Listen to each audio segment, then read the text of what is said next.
नमस्कार, मुद्दा देख रहे हैं आप। मैं हूं आपके साथ नेहा दुबे। बुलेटिन की शुरुआत करते हैं, इस खास कार्यक्रम की शुरुआत करते हैं। दरअसल सुप्रीम कोर्ट ने बांके बिहारी मंदिर ट्रस्ट अध्यादेश को लागू करने में उत्तर प्रदेश सरकार की ज्यादा जल्दबाजी करने के लिए आलोचना की है, जो कि वृंदावन स्थित मंदिर, जी हाँ, प्रसिद्ध मंदिर का प्रबंधन प्रभावी रूप से सरकार को सौंपता है। न्यायमूर्ति सूर्यकांत और न्यायमूर्ति जयमाल्या बागची की पीठ ने सरकार की उस गुप्त तरीके को लेकर भी खिंचाई की, जिसके तहत उसने 15 मई को मंदिर के धन का इस्तेमाल एक कॉरिडोर विकसित करने के लिए सुप्रीम कोर्ट से मंजूरी हासिल की थी। दरअसल इन याचिकाओं में उत्तर प्रदेश सरकार के उस अध्यादेश को चुनौती दी गई है, जिसके मुताबिक मंदिर से जुड़ी व्यवस्था राज्य सरकार एक ट्रस्ट को सौंप दिया गया है। याचिकाओं में कहा गया है कि श्री बांके बिहारी मंदिर जी जो है मंदिर एक निजी धार्मिक संस्था है और इस अध्यादेश के जरिए मंदिर पर सरकार अपरोक्ष रूप से अपना नियंत्रण करना चाह रही है। सुनवाई के दौरान कोर्ट ने याचिकाकर्ता के वकील से पूछा कि आप किसी धार्मिक स्थल को निजी कैसे कह सकते हैं? जहां बहुत से श्रद्धालु आते हैं वे निजी नहीं हो सकता, प्रबंधन निजी हो सकता है, लेकिन कोई देवता निजी कैसे हो सकता है?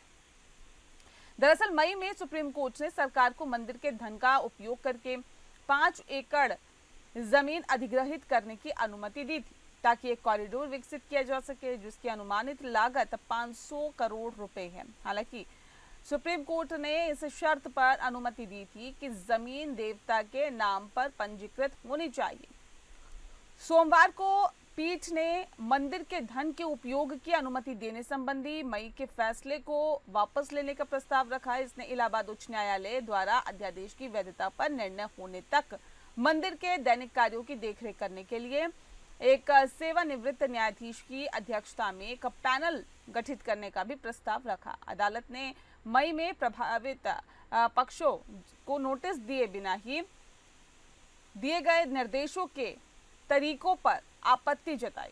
दरअसल बता दें आपको कि सरकार के अध्यादेश को एक निजी मंदिर के प्रबंधन में अतिक्रमण के रूप में देखा जा रहा है, जिस पर विवाद हो रहा है। याचिकाकर्ताओं ने दावा किया है कि मंदिर का संचालन हमेशा से निजी प्रबंधन ढांचे के तहत होता रहा है और कहा यह भी है कि अध्यादेश धार्मिक मामलों में सरकारी हस्तक्षेप के समान है। उत्तर प्रदेश सरकार के इस अध्यादेश ने मंदिर के प्रबंधन और धार्मिक स्वतंत्रता को लेकर महत्वपूर्ण सवाल उठाए हैं। अदालत में इस मामले की सुनवाई से पता चलेगा कि सरकार का ये कदम वैध है या फिर अवैध है।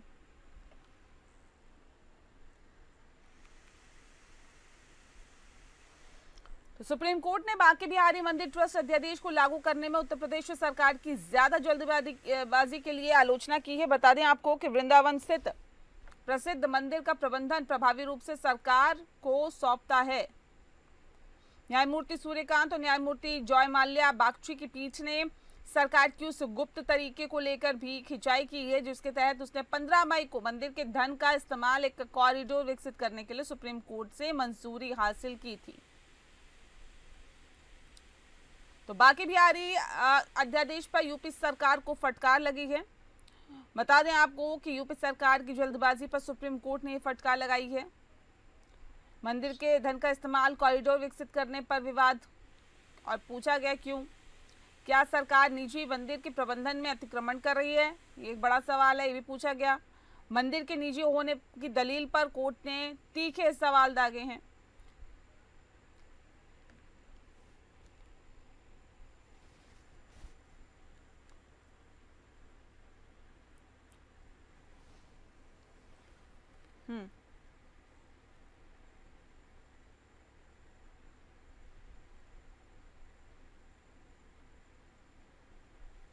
और इस विषय पर तफसील से चर्चा करेंगे। खास मेहमान हमारे साथ मौजूद हैं, उनसे आपका परिचय करा देते हैं। इस वक्त हमारे साथ शांत प्रकाश जाटव जी है, जो कि प्रवक्ता है भारतीय जनता पार्टी के। स्वागत है सर आपका। हमारे साथ जगदीश सिंह चौहान जी जुड़ गए हैं, प्रवक्ता हैं समाजवादी पार्टी के। सर बहुत स्वागत है आपका। और आशीष गोस्वामी जी हमारे साथ जुड़ गए हैं, सेवायत बांके बिहारी मंदिर ट्रस्ट से हमारे साथ सीधे जुड़ा हुआ है। बहुत स्वागत है आशीष जी आपका। आशीष जी, इस खास कार्यक्रम की शुरुआत आपके साथ ही करते हैं। कैसे देखते हैं सुप्रीम कोर्ट ने जो यूपी सरकार को फटकार लगाई है, इस पूरे मामले को आप कैसे देखते हैं और ये आप लोगों के लिए कितनी राहत की बात?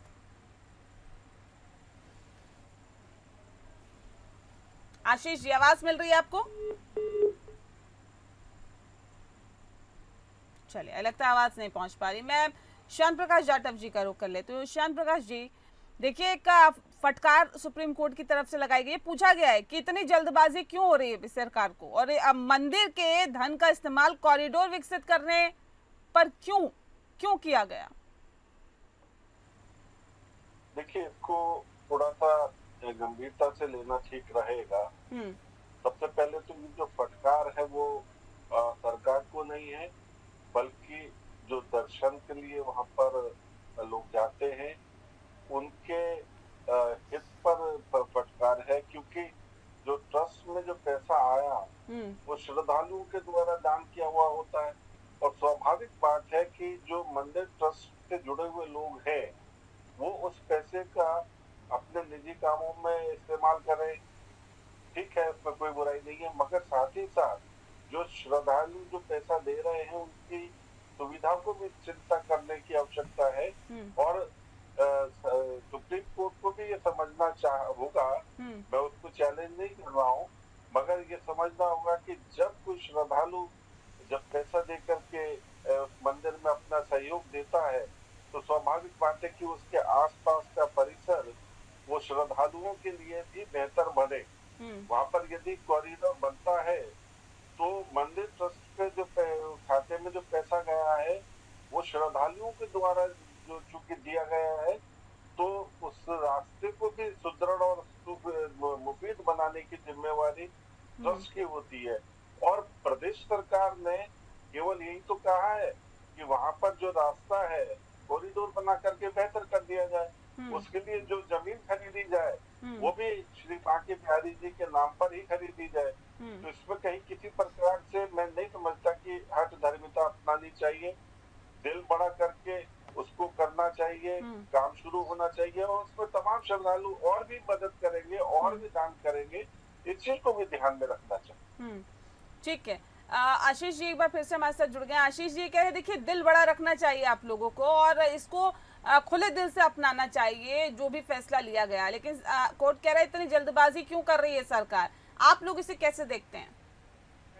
और बिहारी जी के भक्तों का मन बहुत है, व्यवस्थाओं के लिए हमारा भी मन बहुत है। दरअसल 2016 से मंदिर की व्यवस्थाएं जुडिशरी के हाथ में थी। 2016 से व्यवस्थाएं जुडिशरी के हाथ में थी और जुडिशरी ने अपनी तरफ से कोई भी स्टेप नहीं उठाया। पिछले 10 साल से जुडिशरी ने कोई ऐसा स्टेप नहीं लिया, प्रशासन ने कोई ऐसा स्टेप नहीं लिया। जी। और उसको देखने के बाद अगर आज कोई बात मंदिर पुजारियों पर या मंदिर प्रशासन पर आती है तो हम ये कहना चाहेंगे कि जरूरत है प्रशासन को अपनी तरफ से स्टेप उठाने की। हम लोगों के पास जितना भी फंड है वो हम मंदिर की सेवा के लिए, यात्रियों की सेवा के लिए देने में तत्पर है, लेकिन उसका सदुपयोग हो, उसका दुरुपयोग ना हो। क्योंकि आप जानते हैं प्रशासनिक तरीका क्या है, 100 रुपए के काम में 500 रुपए का खर्चा दिखा दिया जाता है। वो हम बिल्कुल भी नहीं चाहते हैं। हम ये चाहते हैं जो भी देख रहे को दूसरा कॉरिडोर का संबंध नहीं उठता है। जरूरी है कि मंदिर की जो सड़कें हैं वो चौड़ी कर दी जाएं, मंदिर की सड़कें चौड़ी करी जाए, ना कि ब्रजवासियों को उजाड़ा जाए, ना कि जो है वृंदावन में जो बसे हुए ब्रजवासियों के घरों को उजाड़ दिया जाए। सड़कों को चौड़ा करने से लाभ होने वाला है कि दर्शनार्थियों को सुगमता रहेगी, जैसे आपने वहां किया है अयोध्या के हनुमानगढ़ी में कर दिया है, इस तरीके से व्यवस्था करें, ना कि ब्रज को उजाड़ के ब्रज की मर्यादा को और ब्रज की आस्था को ठेस पहुंचाई जाए। लेकिन ये तो कह रहे हैं कि देखिए अब उसका पैसे का सदुपयोग होगा, सरकार के हाथों में आएगा तो चीजें अच्छी और सुदृढ़ तरीके से चलेगी। ये आप लोग सभी जानते हैं, हम भी जो आपकी चीज है, सदुपयोग पैसे का जब ही हो सकता है जब सरकार हमारे साथ बैठकर समन्वय करे, मीटिंग करे, हमारे विचार ले। उसके बाद सरकार ने जो बैकडोर एंट्री से जो किया है, ये कोर्ट ने भी, माननीय कोर्ट ने भी उनको लताड़ा है कि उन्हें क्या जरूरत थी सेल्फ स्टेप लेने की। हमसे बात करनी चाहिए थी, हम लोग चर्चा करते, उसके बाद उनको जब निराकरण निकलता अपने आप ही एक कोर्ट का ऑर्डर कराना, ये आशीष जी बिल्कुल ही अमानवीय घटना है। सरकार आपसे नहीं बात कर रही है क्या? नहीं, हमारी तरफ से हम लोग सरकार से निरंतर प्रयास कर रहे हैं, लेकिन ना तो मुख्यमंत्री जी और ना ही उनकी तरफ से कोई ऐसी पहल आ रही है जो इस पूरे विषय श्याम को लेकर प्रकाश जी, समावेश हट करे। धर्मिता कौन अपना रहा है? कह रहे हैं देखिए हम तो बात करने के लिए लगातार परेशान हैं, हम चाह रहे बात हो जाए लेकिन बात नहीं हो पा रही। सरकार को कम से कम बात तो करनी चाहिए ना। बातों को वहां तक प्रॉपर पहुंचा नहीं रहे हैं और बात चैनलाइज होने की वजह से वो बात का अर्थ का अनर्थ होता जा रहा है। डायलॉग की बात तो है ही नहीं। सरकार से डायलॉग की बात नहीं कर रहे ना। ये कोर्ट में आपने देखा ना, आपने पूरा सुप्रीम कोर्ट ने क्या बोला है उसमें कहीं भी आपने सुना कि सरकार इनसे बात नहीं कर रही। देखिए माननीय मुख्यमंत्री जी इतनी बार मथुरा आते हैं, आगरा आते हैं, क्या कोई समय निकालकर ऐसा नहीं हो सकता है कि माननीय मुख्यमंत्री जी के साथ गोस्वामी समाज की एक बैठक हो, उसमें सभी अपने पक्षों को रखकर उसका समावेश किया जाए। ठीक है, लेकिन देखिए एक सवाल इसमें ये भी उठा है, मैं जगदीश जी का रुख कर रही हूँ, मैं आ रही हूँ शांत जी। जगदीश जी देखिए, कोर्ट ने ये भी पूछा है कि कॉरिडोर बनाने के लिए मंदिर के पैसे का इस्तेमाल क्यों? इसके लिए तो सरकार अपनी तरफ से भी फंड दे सकती है ना। हमें फंड की जरूरत ही नहीं है। हम चाहते हैं बिहारी जी का जो स्किल दिख रहे हैं वो अचल है, अचल नहीं है, और उस हिसाब से हम बिहारी जी को यहाँ से ब्रज को ना उजाड़ा जाए, गलियों को ना उजाड़ा जाए, उससे अच्छा ये है कि हम बिहारी जी को अन्यत्र कोई जगह लेकर वहाँ विराजमान करें। ठीक है, जैसे सरकार ने आशीष जी मैं लौटती हूँ। जैसे सरकार ने रितमराज जी को बड़ी जमीन दी है, ऐसे ही सरकार बिहारी जी मंदिर के लिए भक्तों की सुविधा के लिए जमीन दे। अम्मा निर्माण करेंगे मंदिर का और ठाकुर जी को विराजमान करेंगे, ब्रज को ना उजाड़ा जाए। ठीक है, जगदीश जी बोलिए। क्या आपका प्रश्न है? सवाल ये है सर कि देखिए अभी तो कोर्ट भी कह रहे कि कॉरिडोर बनाने के लिए मंदिर के पैसे का इस्तेमाल क्यों? सरकार इतनी जल्दबाजी क्यों कर रही है, क्यों करना चाहती है?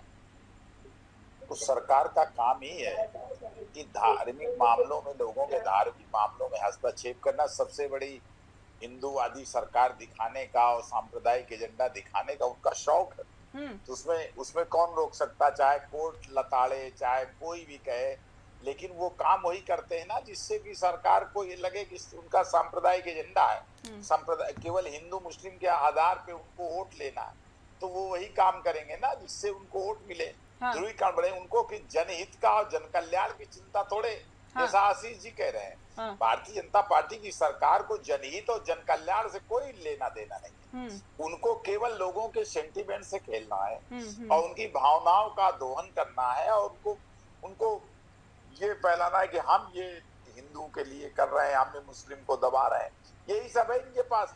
अच्छा, जो जन कल्याण की बात है, देखिए धार्मिक मामलों को सदैव सरकार को अलग रखना चाहिए, लेकिन सरकार जो है संविधान की विरोधी है, संविधान को लेकर चलती नहीं है। भारतीय जनता पार्टी की सरकार केवल और केवल संवैधानिक अधिकारों को, संवैधानिक संरक्षण को जो लोगों के हैं उनके खिलाफ काम करती है और करती चली आ रही है। कोर्ट लताड़ लगाता फिर भी वही काम करेंगे। तो ये जैसे कि बाके बिहारी जी की बात है, तो वहां पे क्या करना है, क्या कॉरिडोर बनाना है, उससे मंदिर के धन में हस्तक्षेप करने का इनका क्या आवश्यकता है? अगर सरकार कुछ चाहती, जैसा सुप्रीम कोर्ट ने कहा है, तो सरकार को करना चाहिए। और आशीष जी की बात से भी हम लोग सहमत है कि उजाड़ा न जाए ना लोगों को, तो जो लोगों को और बसाना है, अगर आप उनको उजाड़ रहे हैं तो उनको घर दीजिए आप। जो भी हो, ऐसा हो कि जिससे लोगों को जन कल्याण की भावना हो सरकार की। एक भारत का संविधान एक जन कल्याणकारी राज्य की स्थापना करता है। भारत का सबकी लोगों के कल्याण के लिए राज्य सरकारें काम करेगी, और भारतीय जनता पार्टी की सरकार केवल लोगों का मानसिक शोषण करती है, जो कि जैसे हम समाजवादी लोग सदैव जो है समाज के हित में काम करते हैं, जो गैर बराबरी समाज में जो मूलभूत जरूरतें उनमें काम करते हैं। नहीं, आपको लगता है कि इसमें हस्तक्षेप करने की जरूरत थी सरकार की? सरकार कोई आवश्यकता नहीं। सरकार को क्या मतलब है धार्मिक मामलों से?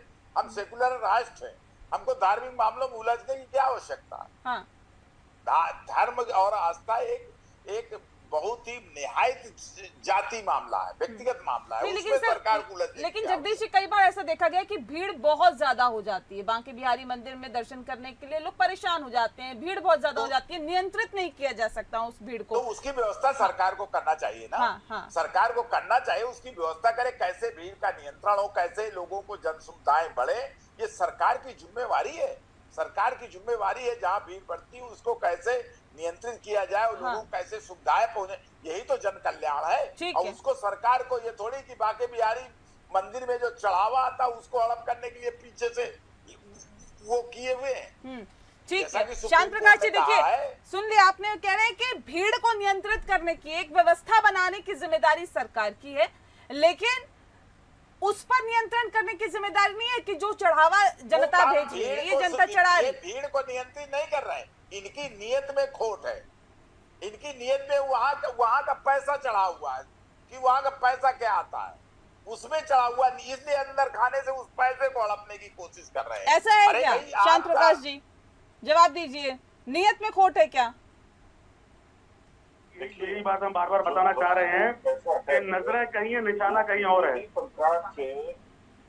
व्यवस्थाओं के नाम पर बिहारी जी के कोच पर नजरें हैं, यही सच्चाई है। जमीन जो अधिग्रहित की जाएगी उसका भुगतान उस ट्रस्ट के पैसे से होगा। नहीं तो जमीन अधिग्रहित मंदिर के आसपास ही क्यों की जाएगी? जहाँ आउटर में जगह खाली पड़ी हुई है वहाँ क्यों नहीं दे दी जाएगी मंदिर को जगह? या हम लोग खुद खरीद लेंगे?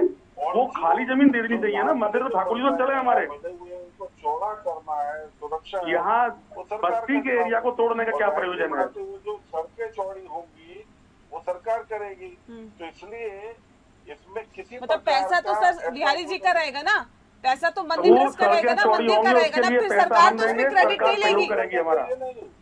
नहीं नेहा जी, सड़कें चौड़ी करने के लिए नहीं, जो मंदिर परिसर में जो आसपास की जमीन जो अधिग्रहित की जाएगी जिससे कि वो चौड़ा हो जाए, वो श्री बांके बिहारी के नाम से रहेगा।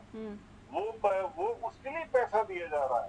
सरकार उस स्थान तक पहुंचने के लिए रास्ता देगी, चौड़ा रास्ता देगी, कहीं अतिक्रमण है तो उसको दुरुस्त करके देगी। नहीं तो उसको हम यही कहना चाहते हैं कि कॉरिडोर बनाकर वहाँ पौधे लगाएंगे, वहाँ फाउंटेन लगाएंगे, तरह तरह की मूर्तियां लगाएंगे, लोगों के रहने के लिए जगह नहीं, आप ऐसे आडंबर करेंगे, इससे अच्छा गलियों को चौड़ा कर दीजिए, व्यवस्था बन जाएगी। मगर इसमें राजनीति करने वाले नहीं तो ये काम तो बातचीत से भी हो सकता है ना सर, ये काम तो कुछ वक्त के लिए नियंत्रित करके भी हो सकता है ना, पूरी तरह से नियंत्रित करने का। फिर कोर्ट भी ये कह रहा है कि मंदिर के धन का उपयोग तीर्थ यात्रियों के लिए हो, जहाँ पर बहुत से श्रद्धालु आते हैं, वो निजी कैसे किसी का हो सकता है? हाँ, तो निजी कैसे हो सकता है आशीष जी बताइए? ये निजी नहीं है ना, ये निजी नहीं है ना, जहाँ पे इतने सारे श्रद्धालु आ रहे हैं वो निजी कैसे हो सकता है? नहीं देखिए, निजी प्रमाण है और स्वामी हरिदास जी हमारे पूर्वज थे जिन्होंने अपनी संगीत की साधना को प्रकट किया है, और ठाकुर जी को प्रकट करने का भी श्रेय गोस्वामी परिवार को जाता है। और जमीन भी मंदिर की है, बिहारी जी की, बनाने वाले भी ठाकुर जी गोस्वामी जन थे, इसलिए कोर्ट अगर ये पूछ रहा है, कोर्ट ने ये पूछा है कि जहाँ इतने सारे श्रद्धालु आते हैं, जहाँ बहुत से श्रद्धालु आते हैं, देश विदेश से आते हैं, वो किसी की निजी संपत्ति तो नहीं हो सकती? कैसे हो सकती है? नहीं देखिए, और अगर आपकी निजी संपत्ति नहीं है तो फिर सरकार को हैंडओवर करने में दिक्कत क्या है? उसके सारे तथ्य माननीय न्यायालय के सामने प्रस्तुत किए जाएंगे, और यदि जाएंगे ना सर तो कीजिए ना ये सारे तथ्य भी पेश। ये दिए जा रहे हैं, नहीं निरंतर दिए जा रहे हैं। नहीं तो अभी जो देखिए श्रद्धालु जो वहाँ पे बांके बिहारी के दर्शन करने के लिए आ रहे हैं, उन्हें क्या चाहिए? उन्हें व्यवस्थाएं चाहिए, उन्हें क्या चाहिए? उन्हें सुगम तरीका चाहिए जिससे कि वो बेहतर तरीके से श्रद्धालु जो है वो दर्शन कर सके बांके बिहारी के। वो भी हो पा रहे हैं क्या? आप लोग कर पा रहे हैं क्या आशीष जी? चलिए, लगता है संपर्क टूट गया। मैं शांत प्रकाश जी से एक बार फिर से रुक कर लेती हूँ। शांत प्रकाश जी, देखिए भले ही वो किसी की निजी संपत्ति नहीं है ना, कोर्ट ने भी ये सवाल पूछा, लेकिन सवाल ये भी उठता है कि फिर सरकार कितने वक्त तक इस पे खुद का नियंत्रण रखेगी? एक वक्त भी तो निर्धारित होना चाहिए ना कि जी देखिए आसपास अतिक्रमण जो किए जाएंगे उसका पैसा देना है, ठीक है, उसके बाद देखिए ये बात जो आ रही है ना कि वो स्थान जो है वो निजी नहीं है, वो स्थान निजी है, गोस्वामी का ही वो स्थान है जिसमें श्री बांके बिहारी विराजमान है, विराजित है। वहां पर जो चंदा इकट्ठा होता है श्रद्धालुओं के द्वारा, उस पैसे को इस्तेमाल करके मंदिर परिसर को चौड़ा करना, वो श्री बांके बिहारी के नाम से खरीदा जाए। उसके आसपास की जो जमीन है वो ज्यादा से ज्यादा खरीद ली जाएगी। तो वो जो भीड़ भाड़ है वो केवल मंदिर परिसर के अंदर न रह करके बाहर भी एडजस्ट हो जाएगी और उस स्थान तक आने के लिए रास्ते सरकार बना देगी। तो यहाँ पर केवल ये बात कही गई है कि मंदिर के ठीक अगल बगल में जो स्थान है वो लेकर के और श्री बांके बिहारी नाम से दे दिया जाए। जी जी जी, ठीक है, ठीक है। कैसे देखते हैं आप जगदीश जी, आप बताएं। ये एक आखिरी कमेंट, ये कह रहे हैं कि देखिए हम तो व्यवस्थाएं करने के लिए और व्यवस्था किया जाएगा, जो बांके बिहारी का जो पैसा आएगा उससे हम आसपास जमीनें खरीदेंगे, उसको बड़ा और चौड़ीकरण करने का काम किया जाएगा। नेहा जी, अभी आपने अयोध्या में देखा है कि कितनी जमीनें खरीदी गई, कितनी बेची गई। हाँ। ये सब भारतीय जनता पार्टी का खेल है। ये तो लोगों की भावना, अयोध्या में आपने देखा है ना, अयोध्या में कितनी जमीनें भारतीय जनता पार्टी के लोगों ने खरीदी और फिर उन्हीं जमीनों को ट्रस्ट को बेचा। तो क्या खेल ये करते हैं, इनकी नीयत साफ नहीं है। नीति और नीयत में साफ होनी चाहिए सरकार की। तो इसीलिए वहां के लोग इनका विरोध कर रहे हैं। और चूंकि भारतीय जनता पार्टी के पास अब कुछ बचा नहीं है नेहा जी, यही है कि किसी तरह से कहीं पे कब्जा करो, किसी मंदिर को बात उछालो, मंदिर कब्जा करो, मस्जिद, मतलब यही सब चल रहा है।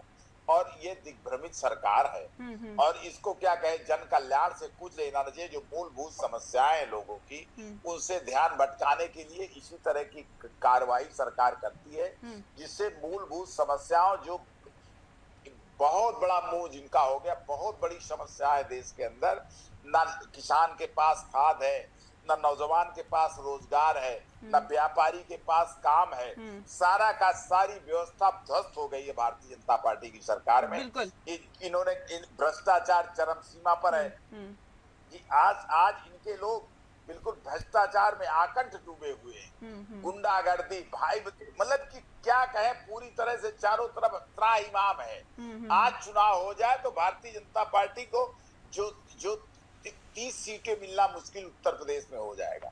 अब क्या करें, सरकार समय चला रहे हैं, अब इनको कोई रास्ता नेहा जी नहीं दिखाई दे रहा। तो इसी तरह की बातें उछाल रहे हैं। ना इनके पास रोजगार है, ना इनके पास, कहे तो थे कि काला धन हम 100 दिन में सब पूरा दुनिया का वापस ले आएंगे। जो काला धन इनके लोग लेके चले गए हैं, पूरी सरकार का जो बैंकों को खाली कर दिया। नहीं, ठीक बात है, आप सही बात उठा रहे हैं कि विषय बहुत है, लेकिन ऐसे विषयों को क्यों टच किया जा रहा है, ये एक बड़ा सवाल है। और क्या बाकी मुद्दे नहीं है उत्तर प्रदेश में, ये भी समझने की बात है। उस पे सरकार उनसे ध्यान भटकाने के लिए जी, ठीक है। चलिए, बहुत शुक्रिया आप सभी मेहमानों का हमारे साथ इस खास चर्चा में शामिल होने के लिए। मुद्दा में फिलहाल के लिए इतना ही, मुझे दीजिए इजाजत, नमस्कार।